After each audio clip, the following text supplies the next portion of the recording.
HMDA మాజీ director Shiva Balakrishna అవినీతి పుట్టను తవ్వే కొద్దీ సంచలన విషయాలు బయటపడుతున్నాయి. కన్ఫెషన్ రిపోర్టులో దిమ్మ తిరిగే విషయాలు వెల్లడయ్యాయి. విచారణలో ఐఏఎస్ అరవింద్ కుమార్ పేరును ప్రస్తావించారు. బాలకృష్ణ ద్వారా తమకు కావలసిన భవనాలకు అరవింద్ కుమార్ అనుమతులు జారీ చేయించుకున్నట్లు వెల్లడించారు. నార్సింగిలోని ఓ కంపెనీకి చెందిన వివాదాస్పద భూమికి సంబంధించిన అంశాలకు క్లియరెన్స్ ఇచ్చారు శివబాలకృష్ణ. అరవింద్ కుమార్ ఆదేశాలతోనే వివాదాస్పద భూమికి బాలకృష్ణ క్లియరెన్స్ ఇచ్చినట్లుగా వెల్లడైంది. నార్సింగిలోని ఎస్ఎస్వి ప్రాజెక్టు అనుమతికి ఐఏఎస్ అరవింద్ కుమార్ 10 కోట్లు డిమాండ్ చేశారని, అట్టి సొమ్ము మొత్తాన్ని షేక్ సైదా చెల్లించినట్లు గుర్తించారు.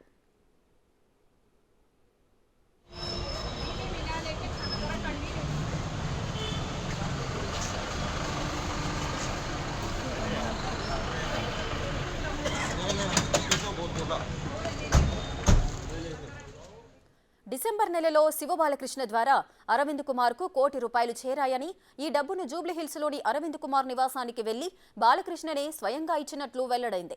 మమేశ్వరంలోని మరో భవనం అనుమతి కోసం కూడా ₹1 కోటి డిమాండ్ చేశారు అరవింద్ కుమార్. మహేశ్వరం మండలం మంకల్ వద్ద వర్టెక్స్ భూములకు సంబంధించిన వ్యవహారంలో వారికి ఫేవర్ చేసినందుకు వర్టెక్స్ హోమ్స్ లో ఐఏఎస్ అరవింద్ కుమార్ కు ఓ ఫ్లాట్ను గిఫ్ట్ గా ఇచ్చినట్లు గుర్తించారు.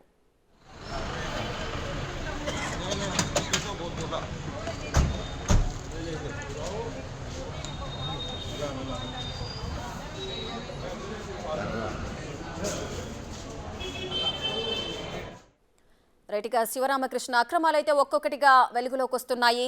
ఇక ఈ కన్ఫెషన్ రిపోర్ట్లో కూడా కొన్ని నిజాలైతే బయటకు వచ్చిన నేపథ్యం కనిపిస్తోంది. మరింత సమాచారం మా ప్రతినిధి సురేష్ అందిస్తారు. సురేష్, శివబాలకృష్ణని 8 రోజుల పాటు కస్టడీలో విచారించిన ఏసీబీ అధికారులు బాలకృష్ణకు సంబంధించిన స్టేట్మెంట్ అంతా కూడా రికార్డ్ చేయడం జరిగింది. ఆ రికార్డ్ నే కోర్టులో మొన్న రిమాండ్ చేస్తున్న తరుణంలోనే కస్టడీ పూర్తయిన తర్వాత నాంపల్లి ఏసీబీ కోర్టులో కన్ఫెషన్ రిపోర్ట్ ను సబ్మిట్ చేయడం జరిగింది. ఆ రిపోర్ట్ లో చాలా సంచలన విషయాలు బయటకు వస్తున్నాయి. దానికి సంబంధించి అరవింద్ కుమార్, ఐఏఎస్ సంబంధించిన అరవింద్ కుమార్ మున్సిపల్ ప్రిన్సిపల్ సెక్రటరీగా పనిచేసిన క్రమంలోనే ఇటు బాలకృష్ణకి అరవింద్ కుమార్ కి పరిచయం ఉంది. మున్సిపల్ అడ్మినిస్ట్రేషన్ లో కూడా బాలకృష్ణ అదనంగా విధులు నిర్వహించడం జరిగింది ఇన్ఛార్జిగా.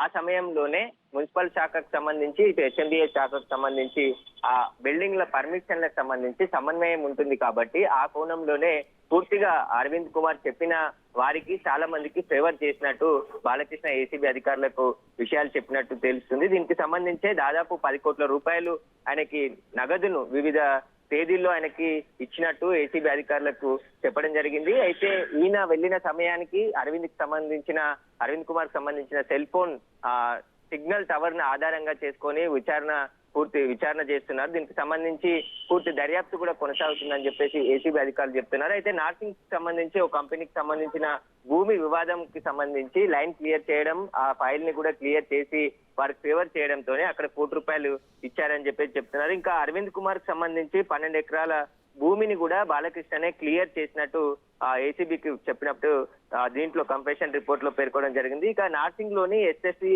ప్రాజెక్ట్ అనుమతి కోసం ₹10 కోట్ల అరవింద్ కుమారే డైరెక్ట్ గా డిమాండ్ చేశారు షేక్ సైదా అని చెప్పేసి దానికి కంపెనీకి సంబంధించిన ఓనర్ ని డిమాండ్ చేయడంతో అతను ముందుగా ₹1 కోటి బాలకృష్ణ ద్వారానే చెల్లించినట్టు బాలకృష్ణ ఏసీబీ అధికారులకు చెప్పడం జరిగింది. మరి చాలా విషయాలు అరవింద్ కుమార్ కి బాలకృష్ణకి సంబంధించి లావాదేవీలు జరిగాయి.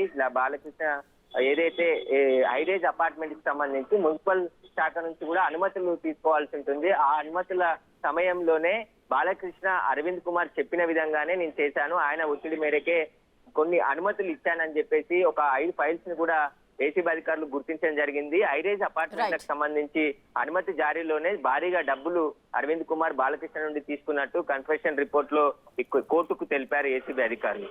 Right, thank you Suresh.